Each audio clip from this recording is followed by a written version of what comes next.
Good morning, Sixth Form. So, in context with this year's research theme, JD Sports are suffering in the stock market at the moment because of economic influences. Nike have decided to restrict the amount of Nike Air Force Ones they're going to make, which is one of the key trainers that JD Sports sell.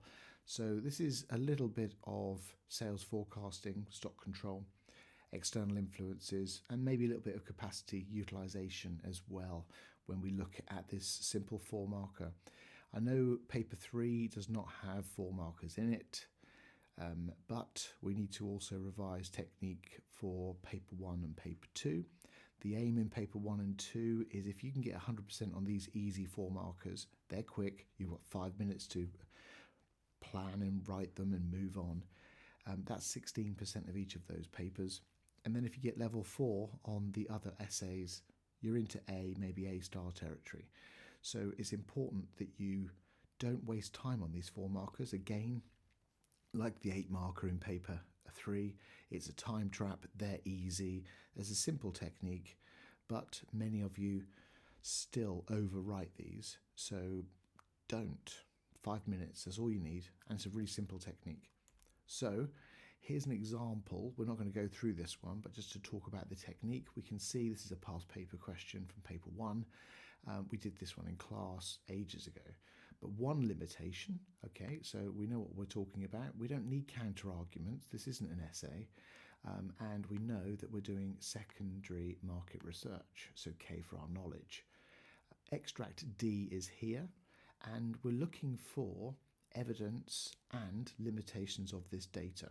So we've got a number of different things here. So number 1, we know that this was produced in 2018 and it says 2016. Well, there's one bit of evidence of our secondary market research. We would need to define secondary market research, find an example of something to do with the secondary market research, and there's lots here that we can talk about, and basically move on. Now, in the mark scheme, even if I could speak, we can see where the marks are. We've got knowledge, as in demonstrating an understanding of, and 2 application marks, and 1 analysis mark, which is basically answering the question. In this case, explaining the limitations of secondary market research. So it could be that we have it like this. That's sort of how we could remember it, which is a mirror of what we see over here.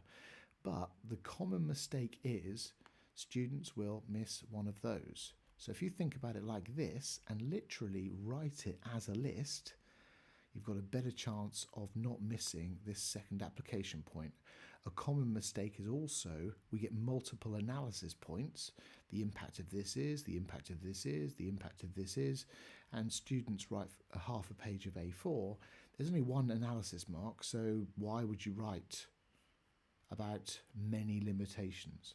Okay, so here's the case study. This has been lifted from the Times this morning, and it's about Nike and obviously the impact on share price and things like that. But there's quite a lot in here, even though it's a small data extract. So I'm not going to read it to you. You can pause the video and you can read it yourself. But remember what we've just said about planning. So up here is our question. Explain one benefit of accurate sales forecasting. So we've got sales forecasting, which is clearly what we're going to define, but you need to remember we're talking about the benefit of accurate. So as close as it possibly could be, and a good definition will obviously structure this for you well. Okay, the benefit is to JD Sports, not to Nike, so make sure you read the question, just in case you get all excited about Nike Air Force Ones, and you should be fine. Did you pause the video? I doubt it. So, first of all, we're going to define sales forecasting. And here's an example of a definition, very textbooky, of sales forecasting. This is something that you would have all memorized or something similar to. But what this does, this definition talks about historic sales data and economic trends. That's pretty much what we do, those internal factors and those external factors. Economic trends could be competitors, it could be anything. Okay, so it's not just about the economy, it could be everything in the economy.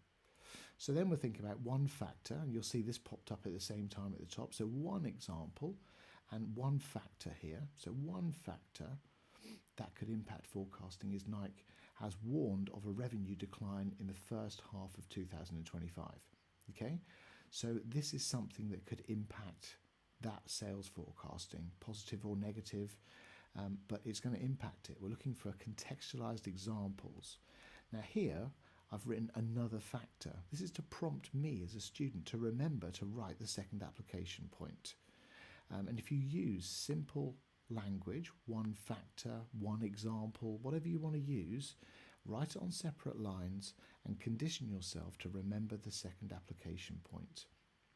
Here the impact of forecasting is Edexcel analysis suggests that short-term demand concerns for the US and the UK markets is likely to persist until the autumn. That links into our economic trends.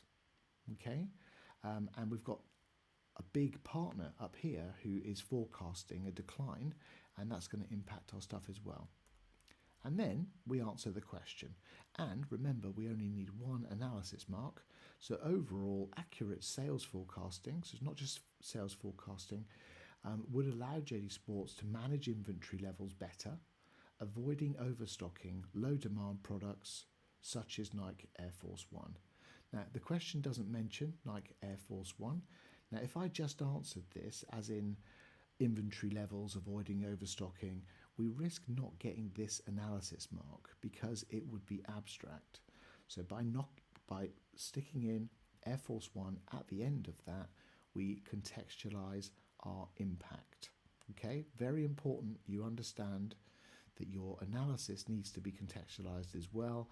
It's a bit like those howevers in your 8 markers. If you don't contextualize them, you ain't getting the mark. Okay, hopefully that was useful. A lot shorter video this time. Have a good Easter.